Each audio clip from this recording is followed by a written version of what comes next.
Bienvenido a Noche sin Tregua. Adelante, por favor, lo escuchamos.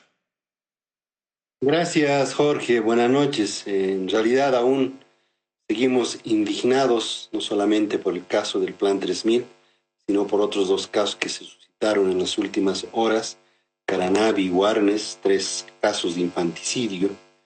Pero hemos ordenado a todo el equipo del Ministerio de Trabajo, del Ministerio de Justicia y Transparencia Institucional, que podamos generar acciones directas, inmediatas, de respuesta primero ante una sentencia que consideramos legal, pero que no es justa. El Código Niña Adolescente, en su artículo 268, establece como pena máxima para un adolescente, como tú lo decías, de 16 años, 6 años de privación de libertad. Sin embargo, eso es en términos generales. El juez debería aplicar control de convencionalidad, la Constitución Política del Estado, el bien mayor, ponderar el derecho a la vida de una niña que tenía un año, escasamente un año de edad, frente a los derechos procesales y garantías de un imputado, de un acusado, y no lo hizo, lo que nos va a obligar a presentar, estamos presentando, decía, una acción de libertad, pidiendo que esa sentencia sea revocada y que la juez inaplique este artículo 268 y aplique normas internacionales, tratados internacionales, la Constitución Política del Estado, y juzgue a este delincuente, porque no podemos decir de otra forma, además ya ha sido condenado, juzgue como si se tratara de un mayor de edad y se le aplique la máxima pena prevista para el delito de violación seguido de infanticidio. La relación de los hechos de este caso de Jorge son realmente horrendos, son aterradores. Dice el informe de acción directa de la policía que la niña fue vejada desde el mismo viernes pasado, de viernes de carnaval, sábado, domingo, lunes y martes, obviamente con los dolores que tenía por los vejámenes que sufrió. Empezó a llorar, empezó a molestar y fue asesinada con la complicidad, con la autoría también de la madre, que está en este momento con detención preventiva de 6 meses de 6 meses en el penal de Palmasola, y respecto a quien vamos a pedir también la máxima sanción, que son 30 años de presidio sin derecho a indulto. Esta decisión de la justicia habla de 6 años de cárcel, tomando en cuenta la condición de menor. Pero lo que se está pidiendo es que se aplique el procedimiento ordinario, que se vaya a los 30 años de cárcel. Totalmente de acuerdo con que el crimen es horrendo, con que es impensable lo que ocurrió, el dolor, el sufrimiento, el maltrato de la menor es algo que es muy difícil de describir. ¿Cómo aplica, cómo se mueve el andamiaje de la justicia como para que sea procesado por la vía ordinaria este sujeto de 16 años? Tenemos precedentes, tenemos jurisprudencia, la Corte Constitucional de Colombia avanzó mucho, estamos hablando de una niña, una bebé de 1 año de edad, la Constitución establece la protección, el interés superior del niño, niña, adolescente. En consecuencia, entendemos que la vía va a ser la acción constitucional de libertad. Un juez constitucional va a tener que hacer este razonamiento que estamos haciendo nosotros, aplicando instrumentos internacionales, tratados internacionales, la propia Constitución Política del Estado, ponderación de derechos, y va a anular la sentencia que se dictó y obligar que en este caso en particular y casos similares como este de tanta gravedad se aplique el procedimiento común y se aplique la máxima sanción, que son 30 años. Eso es lo que vamos a presentar con Ministerio de Justicia para sentar un precedente, una jurisprudencia nueva constitucional. Pero entendemos que este artículo 268 del Código Niña y Adolescente, en estos casos tan graves y horrendos, tiene que ser modificado, tiene que ser aclarado, y por eso también estamos mandando a la Asamblea Legislativa un proyecto de modificación del artículo que va a acompañar a un proyecto de ley, Jorge, que hemos presentado hace 2 años, que es el proyecto de imprescriptibilidad de delitos sexuales contra niños, niñas y adolescentes. Vamos a añadir también la modificación de este artículo 268, pero eso regirá para lo venidero, para siguientes casos. Para este caso en particular hemos encontrado la vía constitucional de la acción de libertad, y agradezco la entrevista para poder explicar un poco, para seguramente generar debate también constitucional, legal, sobre este planteamiento que estamos presentando, que a la luz de la Constitución va a tener que ser tramitado de forma célere. Entendemos que la próxima semana ya debería haber audiencia y una sentencia constitucional que define el caso. Bueno, este caso también es una especie de interpelación a la justicia, a los administradores de justicia, porque de pronto, claro, aplicas el artículo 268 del Código Niño, Niña, Adolescente, ibas por el camino rápido, 6 años de sentencia, y hasta sin tomar en cuenta todos estos elementos que son agravantes, que son tan dolorosos para una sociedad, el ver cómo una persona, un sujeto de 16 años puede llegar a cometer un crimen de tanta atrocidad. Pero bueno, ¿es también una interpelación a los administradores de justicia, ministro? Sí, el administrador de justicia tiene que interpretar la norma, tiene que aplicar en cada caso concreto su justo raciocinio. Y en este caso no se ha hecho de esa forma, lamentablemente. Pero afortunadamente tenemos la vía constitucional para remediar esa situación.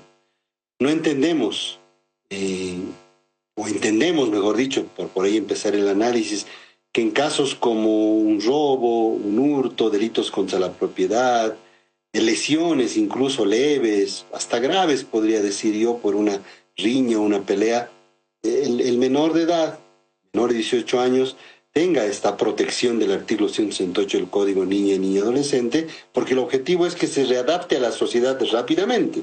¿Pero tú crees que un violador, un infanticida pueda readaptarse a la sociedad después de 6 años? ¿No crees más bien, Jorge, que va a cometer más graves delitos que el que cometió? Bueno, por supuesto, y tomando en cuenta los antecedentes y la gravedad de lo ocurrido, estamos precisamente frente a un caso muy delicado de ser analizado. La violencia, la hazaña, la agresión, la muerte posterior, el asesinato posterior, por supuesto, configuran una personalidad altamente peligrosa y con serios problemas que tienen que ser analizados ya no solamente por el tema penal, no solamente por la justicia, sino que tienen que ser además analizados ya por otras instancias psiquiátricas. Es un tema doloroso, coincido plenamente con usted. Al momento del inicio de la entrevista usted decía, seguimos indignados, y de verdad que sí, este caso da como para estar indignado y pedir urgentemente acciones como esta que se está tomando. Ahora, lamentablemente, los índices de infanticidios están subiendo. No es un hecho aislado.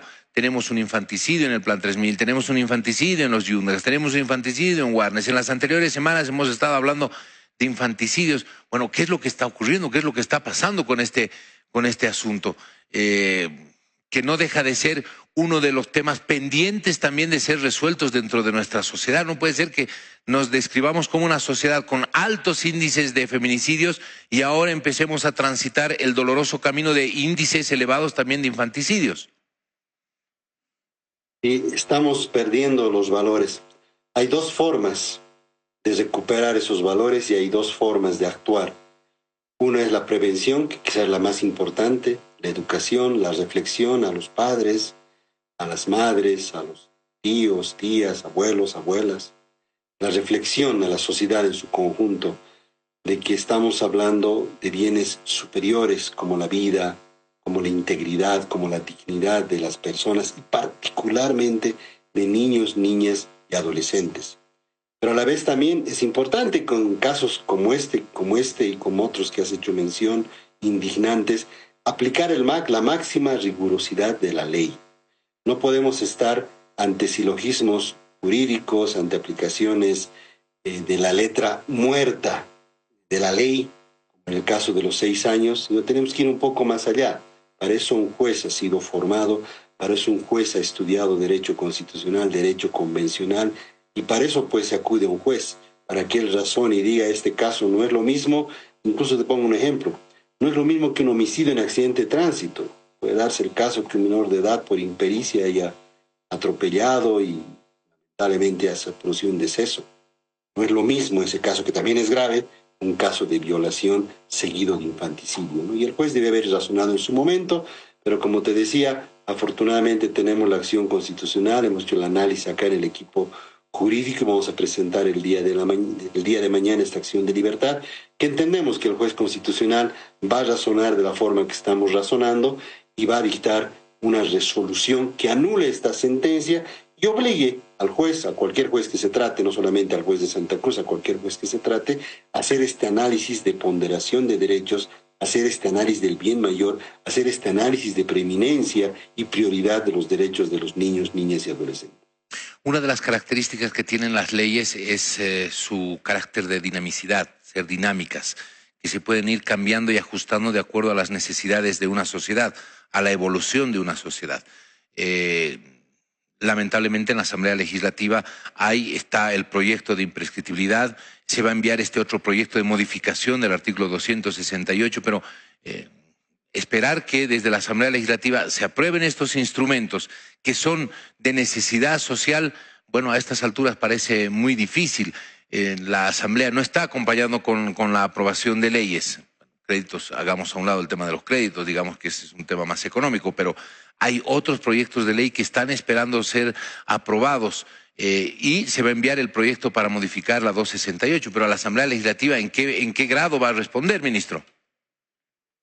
Parece utópico, Jorge, pero no imposible. Estamos hablando de derechos humanos, estamos hablando de niños, niñas, adolescentes, de grupos vulnerables, y entiendo que estos proyectos normativos deberían de avanzar. ¿Y quiénes deberíamos ser, además de las instituciones que por ley tenemos que impulsar estos proyectos normativos, como el Ministerio de Justicia, que tiene un área, un viceministerio de Derechos Fundamentales?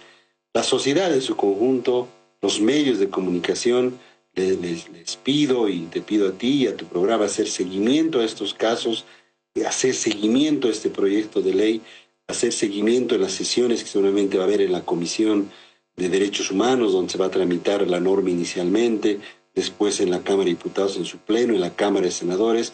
Yo, más allá de la utopía que planteé al principio, considero que es posible que se aprueben estos proyectos normativos que no tienen ningún sesgo ni el mínimo político, son una necesidad que la sociedad está reclamando.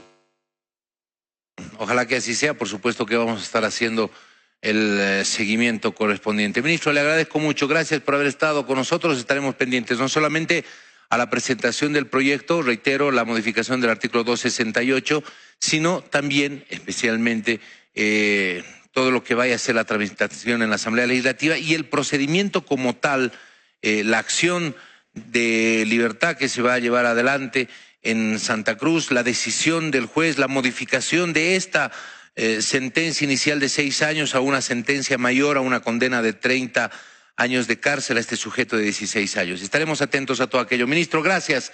Le agradezco mucho. Muy buenas noches. Buenas noches. Gracias, Jorge, por la entrevista. Ministerio de Justicia y Transparencia Institucional.